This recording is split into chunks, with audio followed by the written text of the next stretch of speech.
Apakah itu sudah sempurna? Enggak juga sih gitu ya. Karena prinsipnya ada lagi gitu, bahwa kemampuan untuk membuat grafis gitu ya, pesan-pesan dalam bentuk grafis ya, biar bagaimanapun kita memang perlu belajar sedikit ke teman-teman di kafe itu kayak begitu.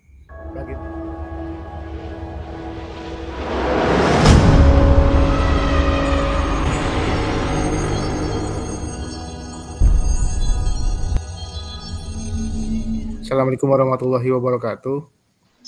Waalaikumsalam warahmatullahi wabarakatuh.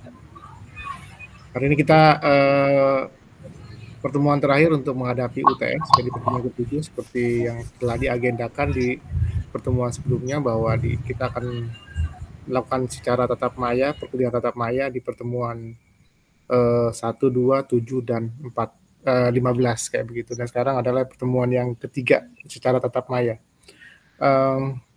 Materinya sebenarnya sudah saya angkat ya, sudah saya unggah tuh materi pertemuan ke-7, yaitu bagaimana distribusi dari pesan-pesan multimedia melalui YouTube kayak gitu ya. Ini semua sebenarnya materi-materi yang disajikan selama perkuliahan jelang UTS ini sebenarnya semuanya sudah makanan kalian sehari-hari, semuanya pasti sudah bisa tuh. Bikin PPT itu gampang banget, semuanya sudah pasti bisa karena tiap hari kita bikin materi presentasi untuk kuliah atau untuk kerja kayak begitu. Lalu yang kedua juga waktu kita bikin pesan multimedia secara melalui aplikasi Canva juga semuanya sudah gampang, semuanya pasti bisa. Jadi ini makanan sehari-hari, tapi kenapa harus diungkapkan juga, harus sampaikan juga, karena ini adalah berkaitan dengan bagaimana pemahaman kalian terhadap pesan-pesan dalam bentuk multimedia kayak begitu.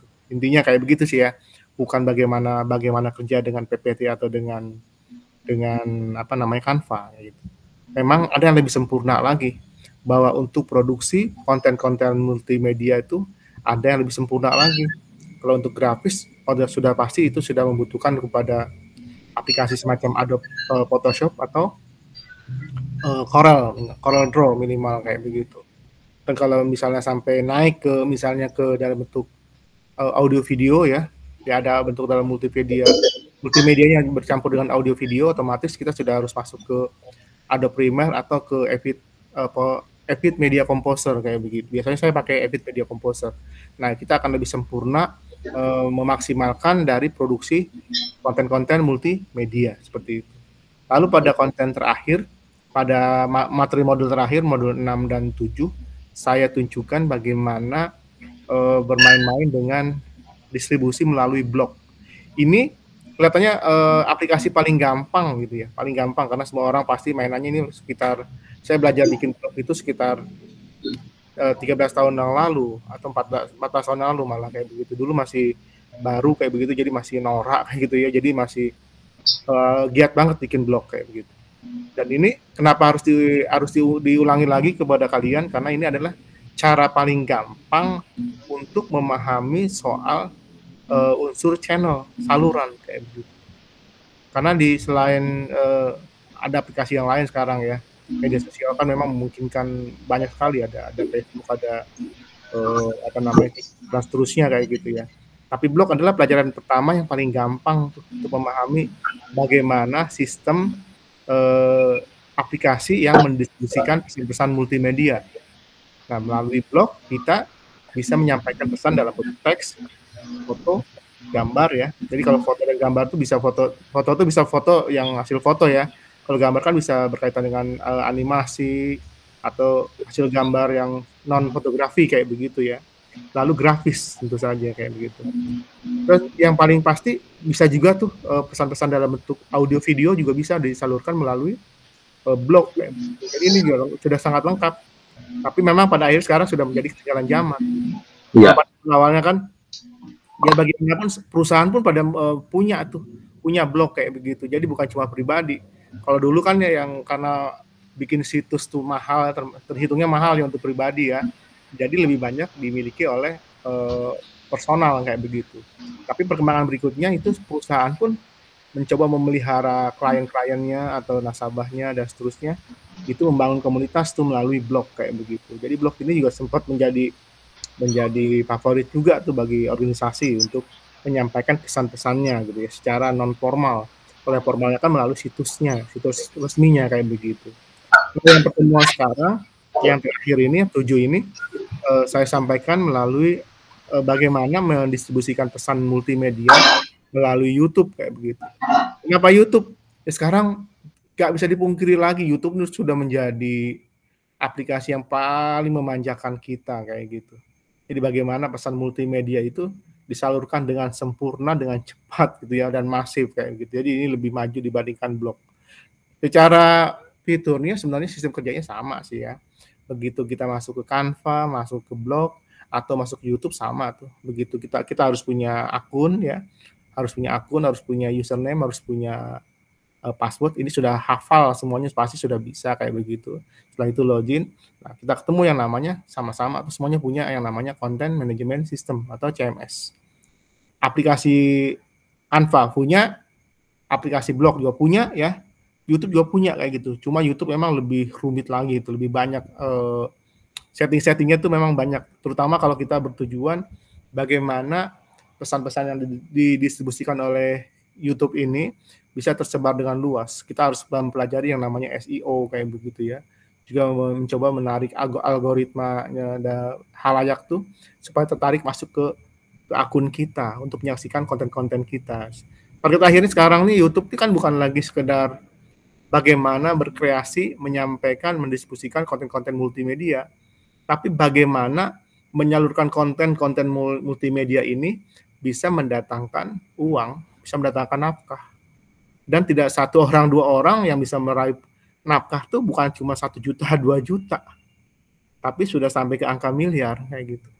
Jadi apa yang dicapai oleh siapa, Atta Halilintar, oleh Ria Ricis atau si Raffi Ahmad, Deddy Corbuzier kayak gitu ya, itu sudah mencapai angka ke miliar gitu per bulan.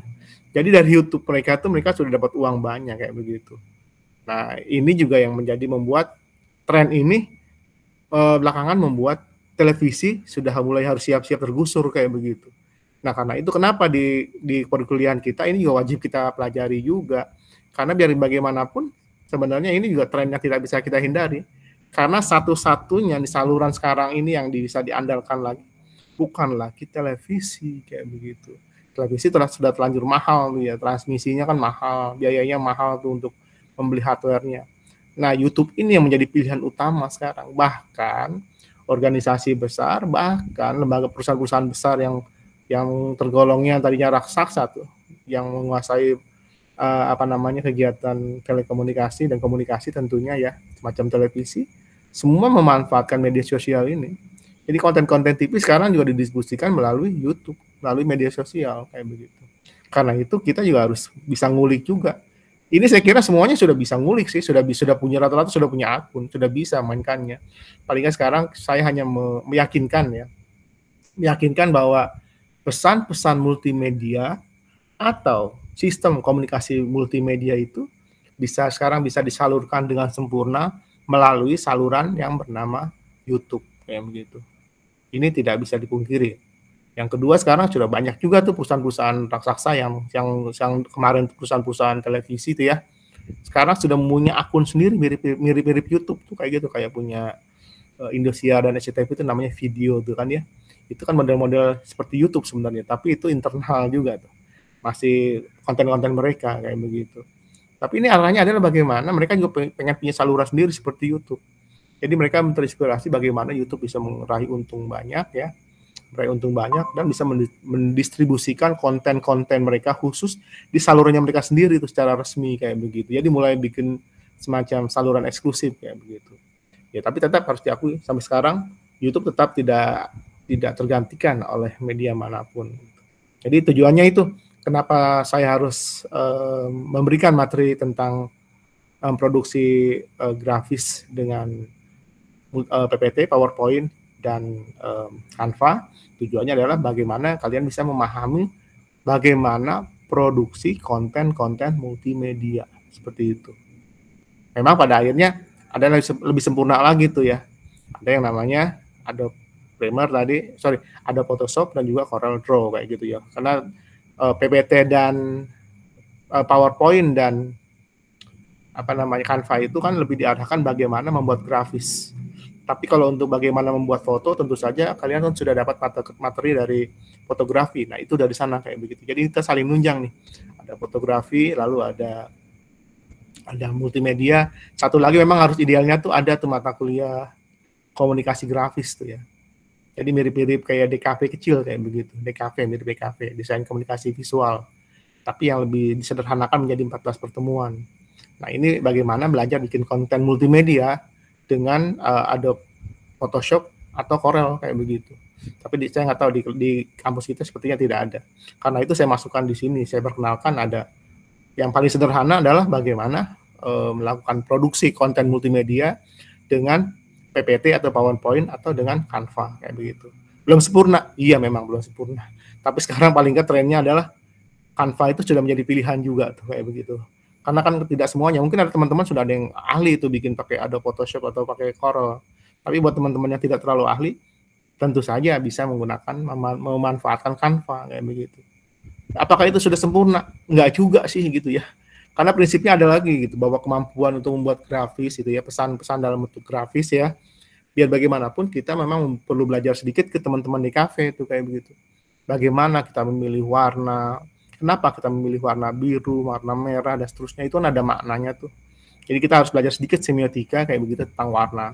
Lalu juga bagaimana memilih font ya, jenis huruf kayak begitu, besarnya sebagainya sampai ke soal komposisinya kayak begitu. Lagi-lagi ini perlu pemahaman nih.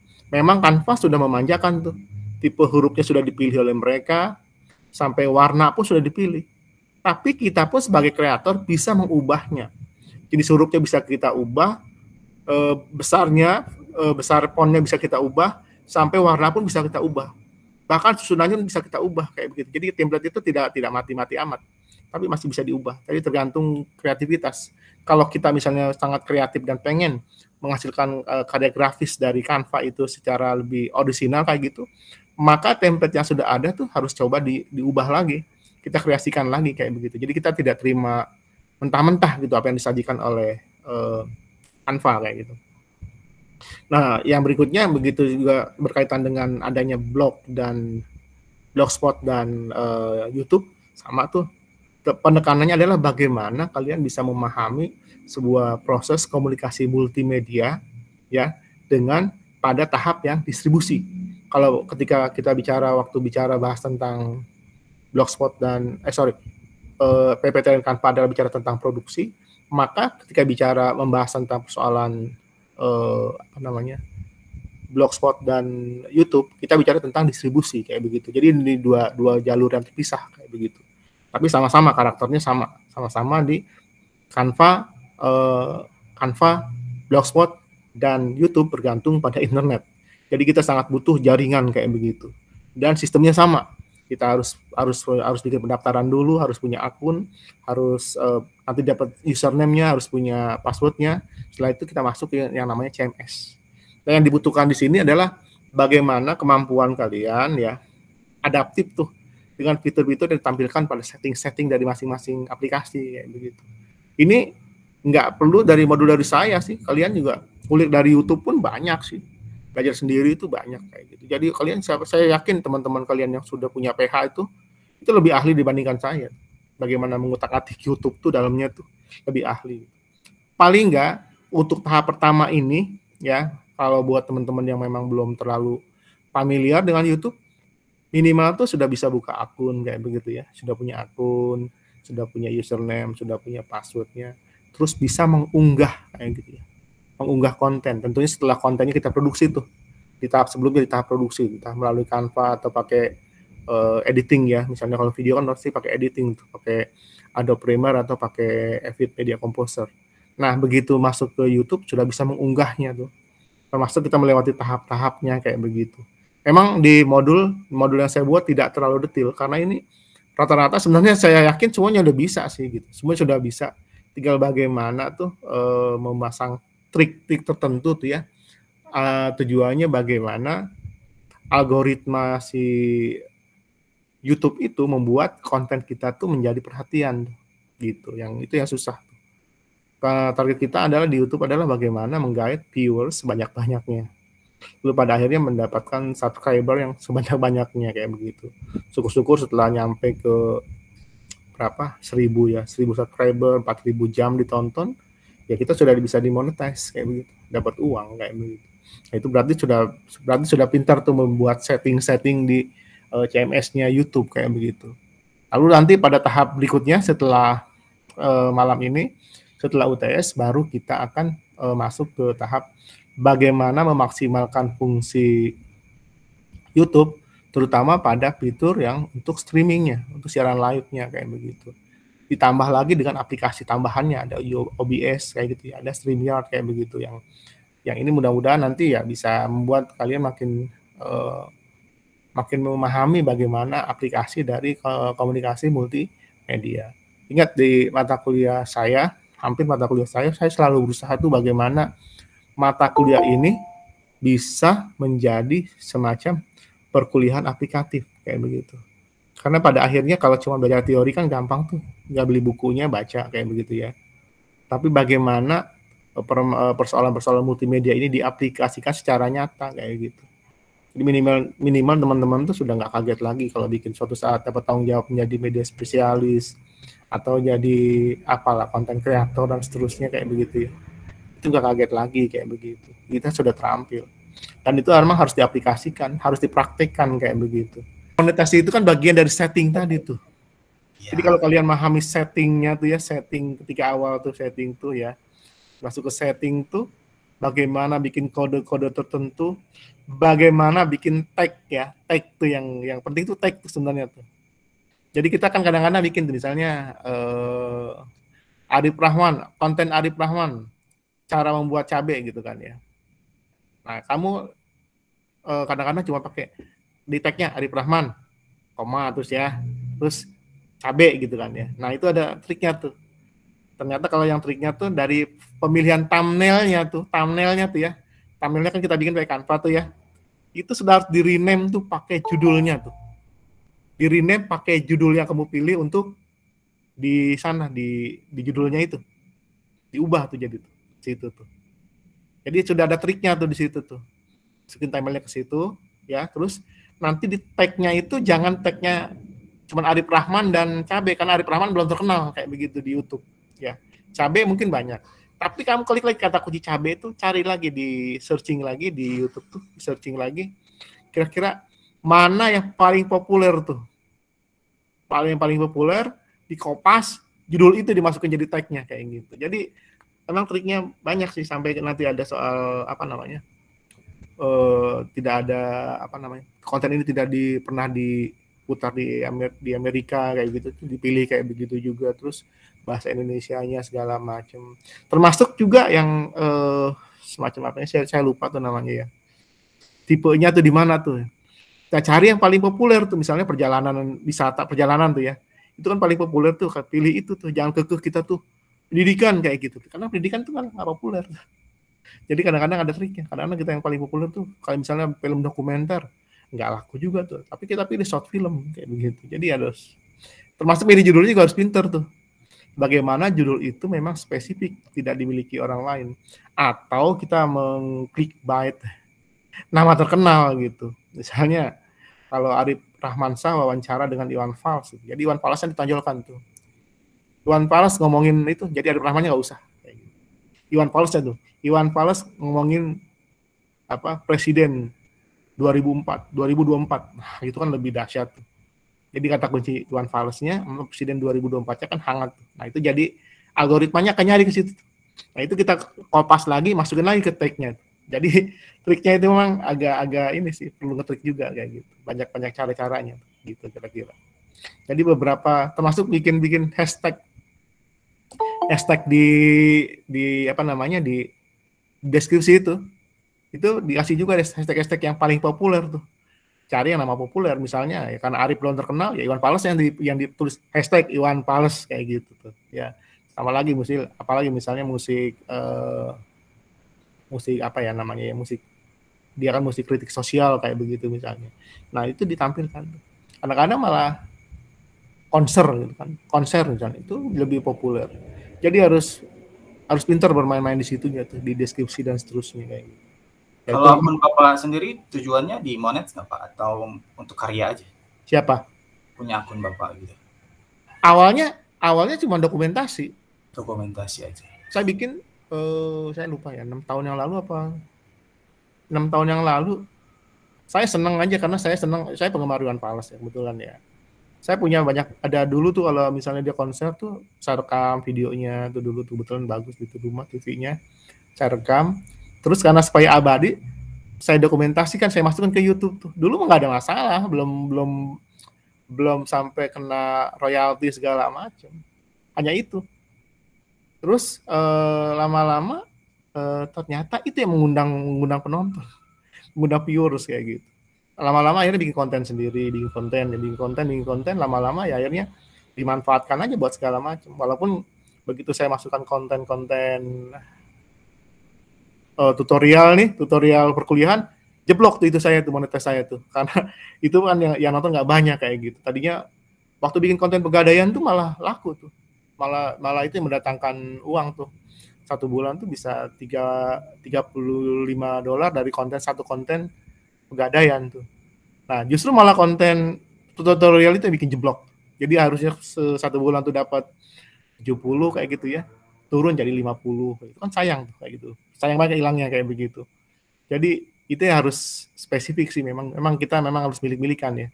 Ada orang kayak kontennya Deddy Corbuzier cuma ngomong doang tapi laku kayak begitu ya. Siapa Refli Harun juga sama, jadi siapa namanya Rocky Gerung juga sama kayak begitu. Kontennya cuma ngomong doang tapi laku kayak begitu. Nah kita emang sekelas kita yang masih belum terkenal memang harus cari akal otak. Nah akun saya tuh bisa terkenal itu bisa dapat banyak viewers karena banyak konten Iwan Fals zaman dulu, konser-konsernya kebetulan saya rekam kayak begitu. Bahkan saya punya mentahannya asli gitu ya. Teman-teman ada yang di PH dan dia yang shoot konsernya gitu. Saya dapat mentahnya ya buat dokumentasi tadinya sih, tapi lama-lama ya lumayan cuan juga nih ya. Nah, akhirnya naikinnya satu-satu, cicil tuh, dari konser full sampai yang satu-satunya. Tapi sekarang sudah repot tuh. Sekarang ketahuan punya Iwan Fals langsung di ban. Yang punya yang langsung komplain kayak begitu. Jadi sekarang susah, bahkan kita nyanyi cover pun sudah harus ada izinnya kayak gitu. Kalau enggak ya di komplain sama yang punya. Ya kalau di komplain ya akhirnya nggak dapat monetis juga. Akhirnya ya paling gampang makan, kulineran ya gitu ya. Kulineran, pariwisata kayak begitu. Ya itu yang paling gampang sih. Jadi awalnya kayak gitu, awalnya cuma dokumentasi, lama-lama berpikir bagaimana memaksimalkan jadi bisnis. Dan terakhir ya adalah bagaimana memaksimalkan saya menjadi akun tuh untuk bisnisnya The Gade TV itu ya. Jadi The Gade TV itu adalah semangatnya adalah dari bagaimana bikin saluran sendiri, bikin TV sendiri tanpa kita bikin frekuensi gitu ya. Kayak gitu. Jadi akhirnya jadi bisnis juga.